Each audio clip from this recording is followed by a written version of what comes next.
Folks, I'm sure you have all noticed that in the last several years there's been a spate of movies about some unknown germ or virus that springs up out of nowhere and just decimates the human race. There's a couple playing in theaters now, and there's one that was just shown on television not too long ago. Of course, we had the Andromeda strain and all kinds of things. Now, for those of you who have been listening to me for quite a long time, I described to you a project called MK Naomi, and I told you about this years ago, wrote about it in my book. That would be used for a Malthusian population decimation scheme. When I was attached to the Office of Naval Intelligence, I learned about Project MK Naomi, and I learned that they were trying to develop a biological agent, a biological warfare agent, which would attack the autoimmune system of the human animal, thereby render production of a vaccine impossible.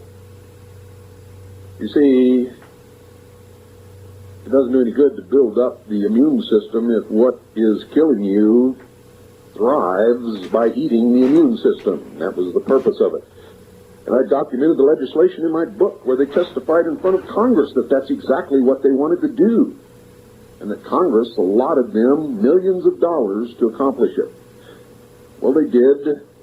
Whatever it is, and however it's caused, and however it works, that's AIDS. We're also working on quite a few other biological warfare projects.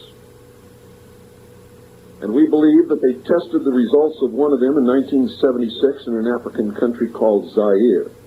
Never before in the history of the world had anybody ever heard of or seen or experienced any disease caused by anything called an Ebola virus. Never. Well, it just sprung up out of nowhere, and wow, what do you know, just by happenstance, there was one of these medical teams on the site. And they went in there, found everybody dead. I mean, everybody. Nobody survived. They quarantined and burned everything and said they brought specimens back to the United States. And then later we saw on television where they brought some monkeys from somewhere, from this Ebola virus in the monkeys. Does that sound a little bit similar to the AIDS virus coming from green monkeys? These people are fixated.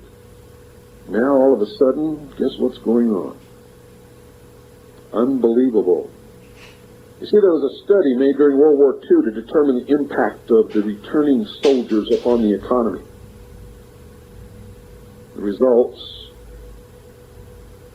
who knows whether they were legitimate or not, the results mobilized a certain segment of the ruling class, the elite, we call them. A second secret study was conducted in 1957 by scientists which met in Huntsville, Alabama. It confirmed the results of the first. What they said to those who ruled the world was that civilization as we know it would collapse shortly after the year 2000 unless the population was seriously curtailed. Was this a legitimate study? I don't know. But I know what they said. The study expressed a concern, folks, that since atomic weapons existed, they would ultimately be used. With the pressure of an expanding population, it made atomic war look inevitable. So using these things as excuses, Congress adopted this armament plan and created the USS Disarmament Agency. Dwight Eisenhower said in 1957, and listen closely to me, quote, as a result of lowered infant mortality, longer lives, and the accelerating conquest of famine, there is underway a population explosion so incredibly great that in little more than another generation, the population of the world is expected to double, end quote. We conducted a third study, and this one was done by the Club of Rome. It ended in 1968. The purpose of the study was to determine the limits to growth. The result was the same. The Club of Rome was commissioned to develop a computer model of the world so as to predict the outcome of corrections made to social and economic structures by the elect. The Club of Rome, folks, was also asked to develop a computer model of a new world order. Both of these tasks were accomplished. You can read about it. None of this is hidden. You have the same access to the same information that I have. They did a lot of studies. Some were done to determine a method to arrest the population explosion before the point of what they called no return would be reached. It was determined that an immediate attack on the problem would involve 2 points of intervention, and all of you remember them. The first was to lower the birth rate, and the second was to increase the death rate. To lower the birth rate, they instituted several programs. First was the development of positive birth control methods using mechanical, diaphragm, and condom, chemical, foam, and birth control pills, and medical, sterilization, abortion, and hysterectomy. And for several years, they were secretly sterilizing people against their will in hospitals in third world nations. All of these were developed, and all of them were implemented. And if you were paying attention, you know exactly when this happened. It was shortly after these studies were finished. They started the women's liberation movement with the demand for free abortions. All of a sudden, an organization called Planned Parenthood sprang up, and abortion clinics began to grow on street corners across the country. They used pro-choice as the rallying cry. They started to encourage homosexuality, and gay liberation was born. You see, homosexuals, folks, don't have children. And some of you older folks will remember that zero population growth became a very hot subject at cocktail parties. But individual freedom, the heat of the moment, you know, the back seat of a nice cherry Chevy to drive in, that was the heat of the moment, let me tell you. Religion and the old blue laws sabotaged a lot of these efforts, and while zero population growth became a reality in some areas, population increased rapidly in others. Now, they determined that the only alternative left to them was to increase the death rate. Now, how do you increase a death rate? It's a difficult thing to do. No one wants to pick people out of a crowd and line them up for execution. Neither did anyone relish the possible consequences of an enraged public upon discovering that they were being systematically murdered. Of course, a very short but very deadly global war using nuclear weapons upon select population concentrations was contemplated. And to tell you the truth, it has not been ruled out to this day. And I'm telling you right now, if they can't get their way by any other means, they will create a third world war. The fact that such a population control, ladies and gentlemen, was even contemplated, or can even still be contemplated today, confirmed the worst fears of those who had participated in the first study in 1957. The war's been put on the back burner to simmer, but it could still become a reality. And they would probably blame it upon a bunch of terrorists who set off some atomic weapon in a suitcase in some place like New York City. But in the meantime, something else had to be done that would absolve the decision makers of guilt and place the blame on those who did not lead clean lives. Something, ladies and gentlemen, that could be blamed upon Mother Nature. What was it that flashes on the screen at the end of this latest movie about Gaia, however you want to pronounce it? We're chopping down the rainforests, and these strange diseases nobody ever heard of are now coming out of the forest to get even with us for violating Mother Earth. Something like that. They're preparing you. You see, what was needed, and what they believe is still needed, ask Prince Charles if you don't believe me, is something like the bubonic plague or some other horrible but natural disease. intelligence, I saw documents that stated that Dr. Aurelio Pacelli of the Club of Rome had made several recommendations that were classified top secret. He advocated that a plague be introduced that would have the same effect as the famous Black Death of history. His recommendation was to develop a microbe which would attack the autoimmune system and thus render the development of a vaccine impossible. And this was just one recommendation.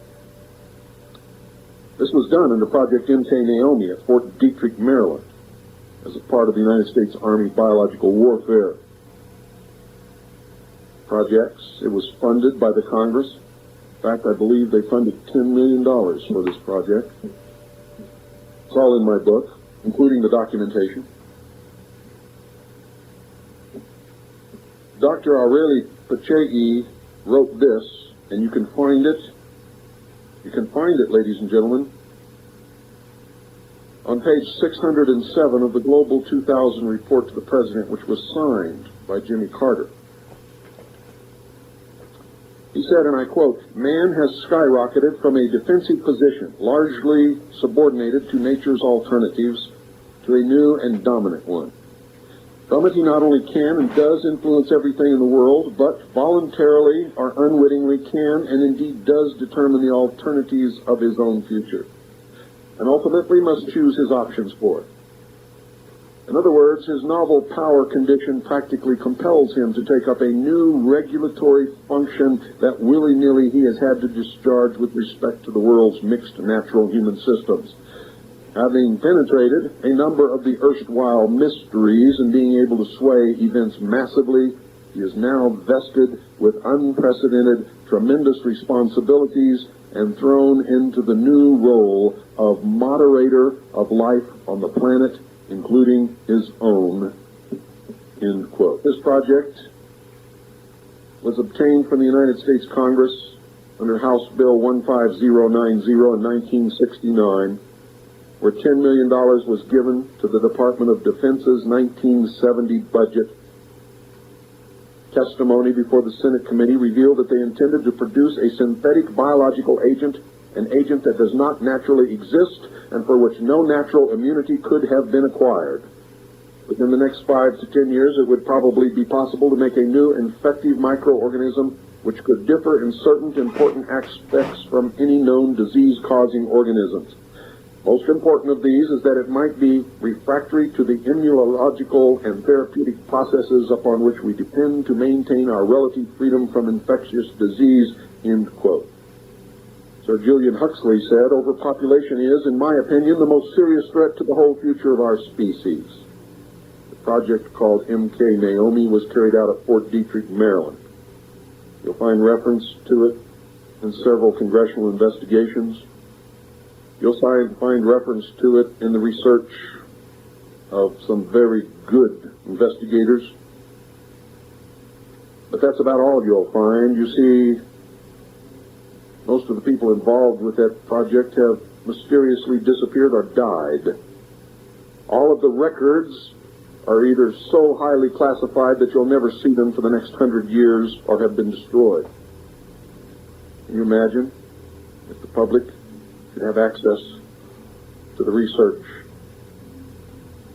funded by Congress and conducted under Project MK Naomi to produce synthetic biological agents to control the population of the world? Too far-fetched? Get off your lazy butts and start digging, like I did. And you'll find out that it's not far-fetched at all. You'll find reference to these things and to these discussions and to meetings concerning these issues and to proposals and to implementation of plans ever since the end of World War II.